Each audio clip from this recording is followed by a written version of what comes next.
ఆంధ్రప్రదేశ్లో ఎన్నికలు దగ్గర పడుతూ ఉండటంతో జగన్ మాయలు పెరుగుతున్నాయి. మేదరమెట్లలో సిద్ధం సభకు గ్రీన్ మ్యాట్ ఏర్పాటు చేసి రాష్ట్రంలో ప్రతి కుటుంబం నుండి ఒకరు సభకు వచ్చినట్లుగా గ్రాఫిక్స్ మాయాజాలానికి తెరతీశారు. ప్రజలను చైతన్యవంతం చేయడానికి రాజకీయ పార్టీలు పెట్టే సభలకు విశేష ప్రాధాన్యమివ్వడానికి మీడియాకు ముందు వరుసలో సీట్లు ఏర్పాటు చేస్తారు. కానీ జగన్ సిద్ధం సభకు మాత్రం మీడియా రావద్దంటూ పోలీసులు ముందస్తుగా నోటీసులివ్వడం ప్రజాస్వామ్య స్ఫూర్తికి విఘాతం. సభలో లేనివి ఉన్నట్లు ఉన్నది లేనట్లు చూపించే అభూత కల్పనలు చేపట్టే ఉద్దేశం ఉండబట్టే మీడియా ప్రవేశానికి ఆంక్షలు విధించారు. గ్రీన్ మ్యాట్ గ్రాఫిక్స్ ద్వారా జగన్ మాయాజాలం బట్టబయలైంది. గత 10 రోజుల క్రితం కుప్పం నియోజకవర్గంలో కృష్ణా జలాలను తీసుకొచ్చినట్లుగా సినిమా సెట్టింగ్ మాదిరిగా బ్యారేజ్ నిర్మించారు. బ్యారేజ్ ఎగువన వాటర్ ట్యాంకర్ల ద్వారా నీటిని నింపి జగన్మోహన్ రెడ్డి బటన్ నొక్కగానే నీరు జలజలా పారేటట్లు సినిమా సెట్టింగ్ వేశారు. బటన్ నొక్కి జగన్మోహన్ రెడ్డి తాడేపల్లి ప్యాలెస్ కు చేరకముందే అధికారులు సెట్టింగ్ తొలగించడం విశేషం. ఉన్న అమరావతి రాజధాని గ్రాఫిక్స్ అని ప్రచారం చేసిన జగన్మోహన్ రెడ్డి 3 రాజధానుల పేరుతో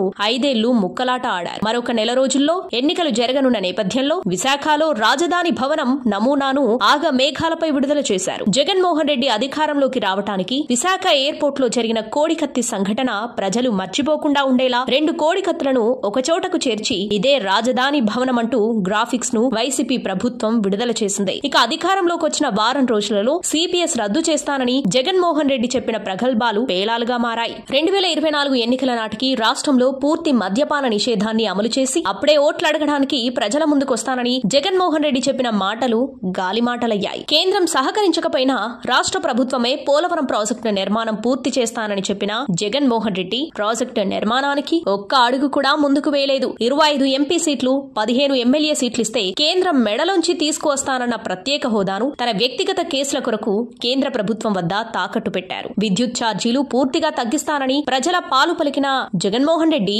అధికారం చేపట్టిన తర్వాత 9 సార్లు విద్యుత్ ఛార్జీలను పెంచారు. ఆస్తి పన్నును 5 ఏళ్ల పాటు సంవత్సరానికి 15% పెంచుతూ ప్రభుత్వం తీసుకున్న అసంబద్ధ నిర్ణయంతో ప్రజలు ఉక్కిరిబిక్కిరవుతున్నారు. 2019 ఎన్నికల నాటికి 4,000 రూపాయలున్న ఆస్తి పన్ను నేడు 9,000 రూపాయలకు చేరింది. ఆస్తి పన్నుతో పాటు ఇళ్ల నుండి సేకరించే చెత్తకు కూడా పన్ను వేసి జగన్మోహన్ రెడ్డి తుగ్లక్ పాలనను మరిపింపజేశారు. సచివాలయ వ్యవస్థ అంటూ గ్రామ సచివాలయాలను ఏర్పాటు చేసి గ్రామ పంచాయతీలను నిర్వీర్యం చేశారు. జగన్మోహన్ రెడ్డి అధికారం చేపట్టిన తర్వాత రాష్ట్రంలో భవన నిర్మాణ రంగం పూర్తిగా కుదేలైపోయింది. ఇసుక సిమెంట్ ధరలు పక్క రాష్ట్రాల కంటే అధికంగా ఉండటంతో భవన నిర్మాణ కార్మికులు పూర్తిగా ఉపాధి కోల్పోయారు. పేదలకు పట్టెడన్నం పెట్టేందుకు 5 రూపాయలకే భోజనం పెట్టే అన్నా క్యాంటీన్లను కూడా జగన్మోహన్ రెడ్డి మూసివేసి పేదలపై తన అక్కసు వెళ్లగక్కుతున్నారు. రాష్ట్రంలో రోడ్లు అధ్వానం, అభివృద్ధి శూన్యం, ఉద్యోగ ఉపాధి అవకాశాలు కోల్పోయిన సామాన్యుడి బ్రతుకు జీవితం అగమ్య గోచరంగా మారింది. స్వర్ణాంధ్రప్రదేశ్ గా మారుతుందని కలలుగన్న ఆంధ్ర రాష్ట్రం నేడు ఉద్యోగ ఉపాధి అవకాశాల కొరకు